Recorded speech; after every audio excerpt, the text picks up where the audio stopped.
Me gustaría saber cómo se enfrenta uno para poder ir a ese tipo de sitios y para poder trabajar estando en ese tipo de sitios. ¿Cómo te preparas? Bueno, a ver, después de 20 años trabajando en todo tipo de lugares de conflicto, de guerra, de tragedias humanitarias, de catástrofes naturales, desarrollas ya cierta forma de hacer las cosas, ¿no? Lo primero es saber qué es lo que quieres contar. Lo segundo, ir sin ningún apriorismo, ir viendo lo que está sucediendo y que eso no intentes casarlo con lo que ya has estudiado de documentación previa, sino que normalmente la realidad supera muchas veces toda la documentación o todo lo que te han contado. Necesitas, por tanto, tener un espíritu muy abierto, asumir que en estos sitios tienes un peligro constante, asumir que ese miedo es bueno, creo que reconocer el miedo es de valientes, y sobre todo asumir que necesitas emocionarte con las cosas, llegar hasta adentro, pisar el charco de sangre para de verdad percibir la tragedia que estás viendo, ¿no? La tragedia que estás contemplando, percibir que estás tú pisando el charco de sangre que aquí nos parecería tremendamente doloroso o gore, como quieras llamarle, y ahí es algo tan natural como se ven las imágenes, que la gente sigue su vida normal y pasea a los niños, incluso pone a los niños en primera fila para que se vea todo eso, ¿no? Creo que estas son digamos las facultades que necesitas como periodista. Poco más. Yo quizás a esto le suelo llamar, cuando llegas a un sitio de estos, necesitas emocionarte, pero sobre todo que esa emoción no te sobrepase, no te arrolle, ¿no? Cuando llegas al hotel sí que tienes un rato para quedarte en la habitación mirando al techo, ponerte algo de música y somatizar lo que has encontrado, lo que has visto, sobre todo en las partes más duras, que no son los asesinatos, sino que es estar con las víctimas o tratar de comprender todo esto, ¿no? Creo que a esto le podríamos llamar una preocupación indiferente. Es lo que tiene cualquier cooperante que va a una tragedia humanitaria. O sea, cualquier médico cirujano o cualquier especialista que esté ahora mismo en Sierra Leona tratando el ébola no se puede quedar con cada uno de los enfermos a cuidarle solamente a esa persona porque se haya encariñado de sus ojos, de su forma de ser, porque le recuerda a alguien. Tiene que seguir trabajando y ordenar a los heridos o los infectados por orden de prioridad, ¿no? Eso no significa que seas un tipo duro, frío, que pasas de todo, sino que estás haciendo tu trabajo, y tu trabajo consiste en mi caso, ir, ver, tratar de denunciar y movilizar algunas conciencias de las 200 personas que hay aquí al menos, ¿no? Que cualquiera una conversación pueda decir después, joder, sí, Siria, Irak, sí, pero en Honduras ¿cómo están, no? Más. Creo que tenemos aquí otra. Aquí primero otra y luego...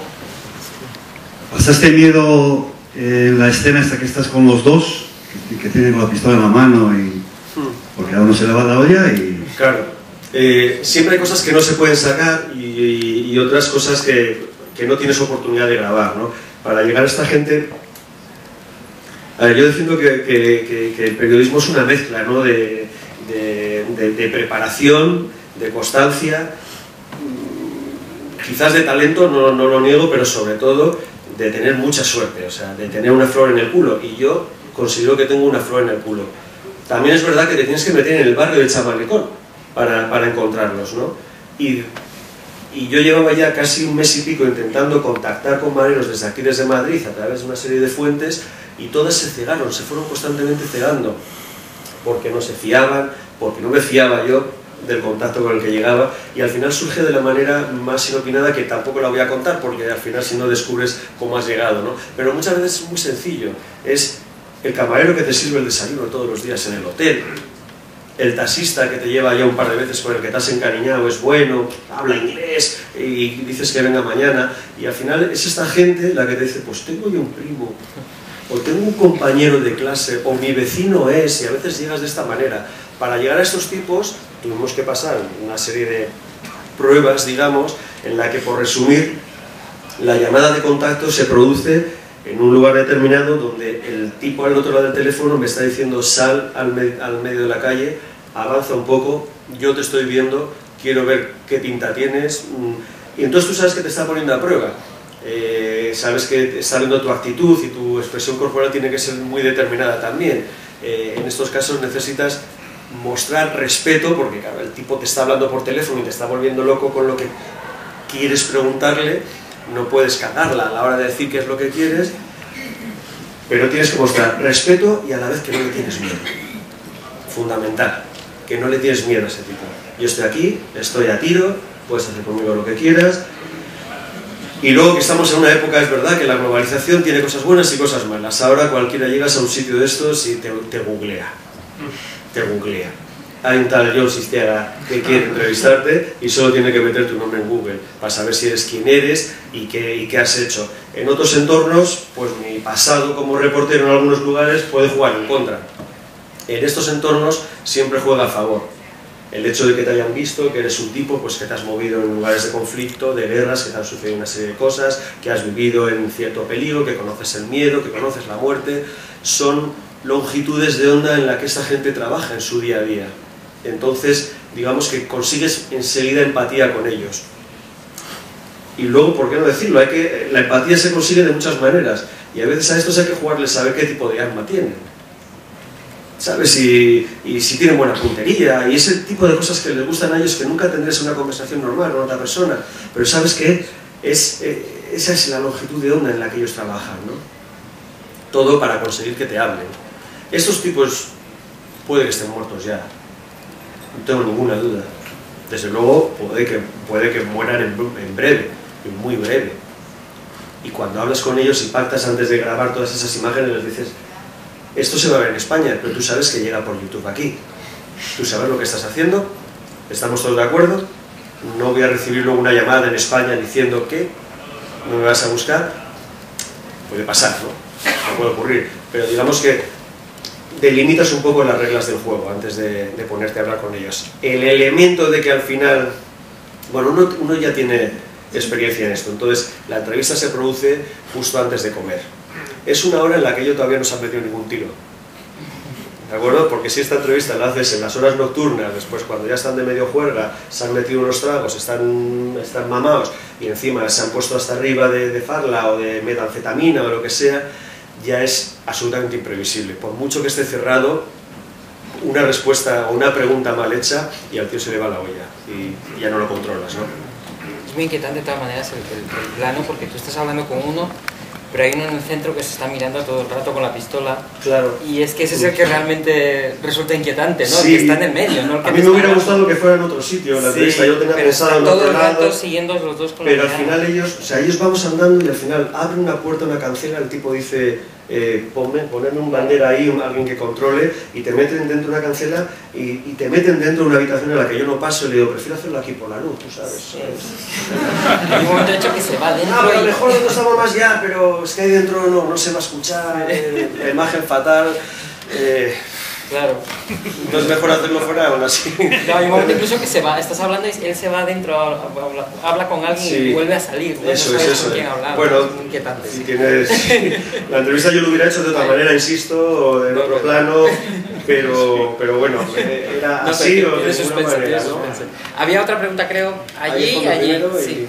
Hay aquí una pregunta. Perdón, primero y luego arriba. Claro, yo. Mira, tú has estado en lugares en donde la vida no vale nada, literalmente, ¿no? Yo soy de México y sé muy bien también lo que has pasado. He estado también en alguna misión de paz en Somalia en el 92. La sensación esa de que la vida no vale nada, de que uno hace análisis de lo que pasa alrededor, de los porqués. Tú como periodista, bueno, yo he visto algunas cosas que has hecho, he leído algunas cosas que has escrito. ¿Te atreverías algún día a hacer teoría respecto a qué posibles soluciones habría a algún tipo de conflictos? Porque identificamos muchas causas y son muy complejas, a veces demasiado complejas. Y muchas veces la pregunta es, en toda esta maraña, en toda esta espiral, ¿dónde puede haber soluciones? Bueno, es una pregunta compleja, intentar hacer una teoría general sobre el ser humano, ¿no? Pero sí que tengo varios ítems pensados. Creo que lo que algunos psicólogos sociales llaman el efecto Lucifer existe. Es decir, ni tú ni yo ni nadie que está en esta sala en este momento puede saber cómo reaccionaría ante una situación determinada en un momento determinado de su vida y con unas condiciones alrededor determinadas. Nadie de nosotros sabemos si cogeríamos un arma y mataríamos a alguien en un momento determinado. Es difícil ponerse en esa situación si no estás en un lugar donde ocurren este tipo de cosas, pero nadie, y esto está muy estudiado, se han hecho muchos experimentos científicos en Stanford, etc., y a los 4 días las personas, los jóvenes estudiantes de psicología se convertían en auténticos sádicos con sus compañeros de clase. Se ha estudiado mucho. Dicho esto, que es muy hobbesiano, el hombre es un lobo para el hombre, ¿de acuerdo? Creo que las recetas para curar este tipo de situaciones son bastante sencillas. Educación, educación, educación, educación. Un buen reparto de la riqueza, donde no puedes pedir a alguien que no tiene ni un euro, ni un dólar al día para sobrevivir, que no caiga en las redes del narco, en las redes de las maras, en las redes del tráfico de mujeres, de marfil, de armas, de lo que quieras, de conseguir dinero fácil. No puedes conseguir sin educación que la gente entienda, que sepa lo que es la bondad humana, porque toda esta gente no ha tenido bondad, no ha tenido amor a su alrededor. Son tipos criados casi todos de ellos en la exclusión, a los que les llega el dinero fácil rápidamente a través simplemente de ponerse en una esquina a vender droga, donde el más duro demuestra poder y demuestra un sentido de singularidad y demuestra un sentido de pertenencia. Las maras sustituyen a la familia, a la religión, al entorno, porque no han tenido ni familia, ni religión, ni entorno, ni escuela, ni nada. Un lugar donde les dicen, toma un arma, elige la chica que quieras, tienes dinero en el bolsillo, cómprate, va a durar poco. ¿Y qué más da? ¿Qué más da? Si no tienen nada que hacer. Pero esto, del Sahel para abajo, en cualquier lugar, en la mayor parte de los países de Centroamérica, Salvador, Guatemala, Honduras, pasa lo mismo. No puedo elaborar una teoría, solo decir que yo desconfío mucho del ser humano, después de 20 años trabajando en ello, y que creo que las recetas son distribuir bien la riqueza, apoyar la educación de base desde el principio y enseñar una serie de valores que en la mayor parte de estos lugares y de estos países no se enseñan. Bueno, yo darte las gracias porque me parece un documento fantástico y que nos pone un poco el país Honduras en el mapa, ¿no? Ubicarlo me parece importante. Honduras, podríamos hablar de El Salvador, son países donde las maras funcionan diariamente. Y a mí, en parte ya has contestado antes, pero me gustaría, supongo que lo habrás estudiado previamente ahí, cuál es el origen de las maras, porque creo que es muy interesante que se ponga aquí encima de la mesa, en este escenario, el origen de las maras. No es que justifique nada, pero de alguna manera sí que puede hacernos entender un poco el fenómeno. Obviamente el documental va de otra cosa, va de la situación de violencia en Honduras en este momento, pero bueno, las maras es un fenómeno ya muy estudiado. Las maras son una colusión de las viejas pandillas estadounidenses surgidas en Los Ángeles, en San Diego, estas que veíamos en las películas de los años 70, 80, los pandilleros. Toda esta gente, muchos de ellos eran casi todos salvadoreños, guatemaltecos, hondureños. Muchos de ellos fueron expulsados en los 90 y regresan a sus países de origen. ¿Qué se encuentran allí? Países que están o todavía en guerra o están en una posguerra todavía muy complicada. No nos acordamos, pero en los años 80 estos 3 países de los que he hablado, excepto Honduras, estaban en guerra civil. Se encuentran con un país completamente destrozado, con una cantidad de armas gigantesca, con una sociedad polarizada entre los que apoyaban a la guerrilla y los que se trataban de acabar con la guerrilla. Y en ese entorno donde tampoco hay educación, donde tampoco hay sanidad, donde tampoco hay infraestructuras públicas, donde no hay Estado como tal, más allá del nombre, en ese estado las maras se constituyen en fenómenos de delincuencia que son muy locales, pero que como todo fenómeno delincuencial va evolucionando y va mutando. Quizás tenemos en mente las ideas esas de las maras, de los tipos tatuados con toda la cara, etcétera, muy icónicos. Eso ya no existe. ¿Por qué? Porque esos ya están todos en la cárcel, todos tienen hijos. Pero la segunda generación ya no es tonta. Tener un tatuaje en la cara, no solo, como venía al final del documental, significa que va a ser difícil reinsertarte en la vida laboral, el que quiera o pueda, sino que significa un signo de pertenencia entre una mara rival. Y en esos momentos en los que estás en guerra, ir con un 18 aquí, cuando te encuentras con uno de la mara salvatrucha, te va a meter un tiro, al momento. Por no decir que por fin en algunas legislaciones han empezado a cambiar su código penal para considerar a las maras como bandas armadas o como asociación ilícita y decidir, y es cuestionable, que el que lleve un tatuaje marero, porque ahora cualquiera que lleve tatuaje es sospechoso de ser un delincuente, el que lleve un tatuaje marero muy obvio que le pertenece a una de las maras puede ser detenido o acusado de. Entonces han ido evolucionando y han ido cambiando, pero el origen es básicamente esto. ¿Y de qué se nutren ahora? Pues de todos esos jóvenes desclasados, descolocados en una sociedad en la que, con un gobierno que no les ofrece ninguna alternativa. No hay bibliotecas públicas, no hay colegios, o si los hay, están sobrepasados y la mayor parte de los críos no van al colegio. No hay una política pública de decidir. A toda esa parte de nuestra sociedad desclasada la tenemos que dar trabajo, y el trabajo acompañará a los estudios. Tenemos que cambiar mentalidades. En este documental tampoco se habla de la violencia doméstica, por ejemplo, de la violencia de género, que tiene unas cifras bárbaras también en todos estos países, porque cualquiera de estos niños con pistola, imaginaros qué puede hacer en su relación con sus novias, con sus madres, con sus hermanas.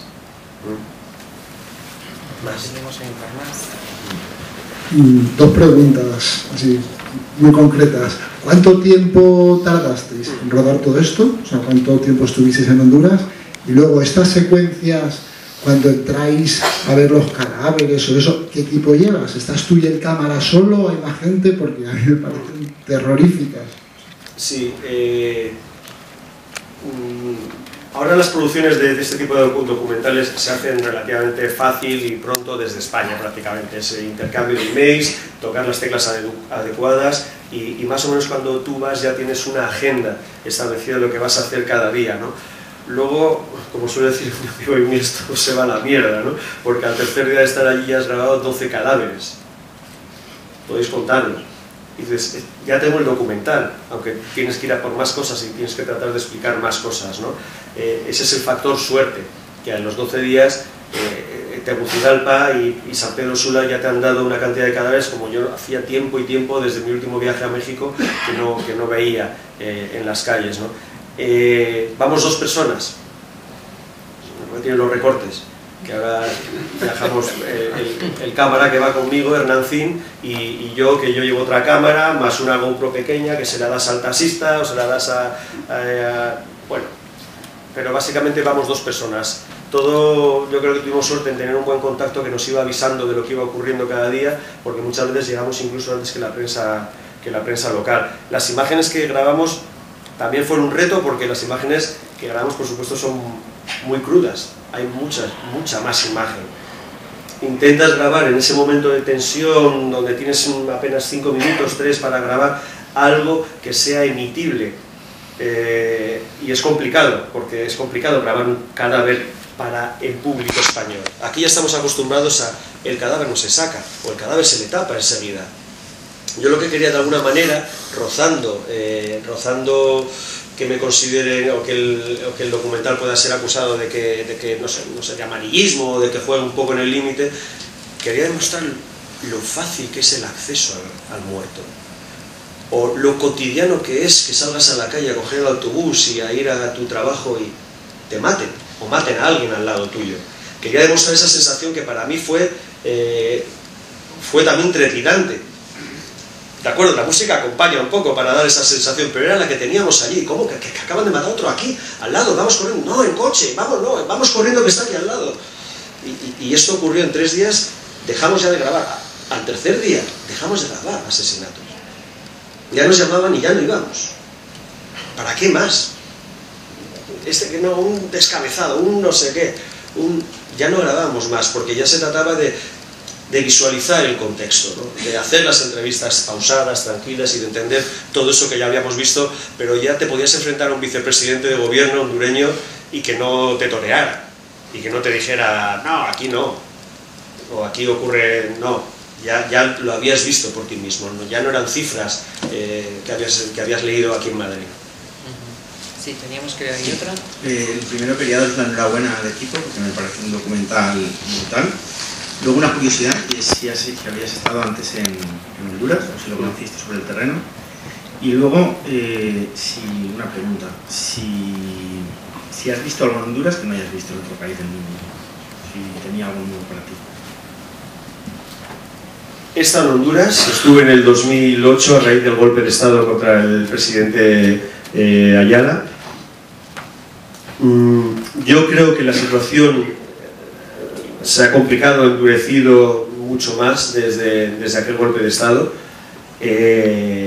Creo que el país se polarizó y que la mitad de la población del país que apoyaba al presidente depuesto de alguna manera sufrió una cierta desafección por el propio gobierno, y eso ha llevado a esta situación actual. Que no haya visto, no. Quizás he percibido, por la diferencia del país, algo diferente a lo que percibí en México. O sea,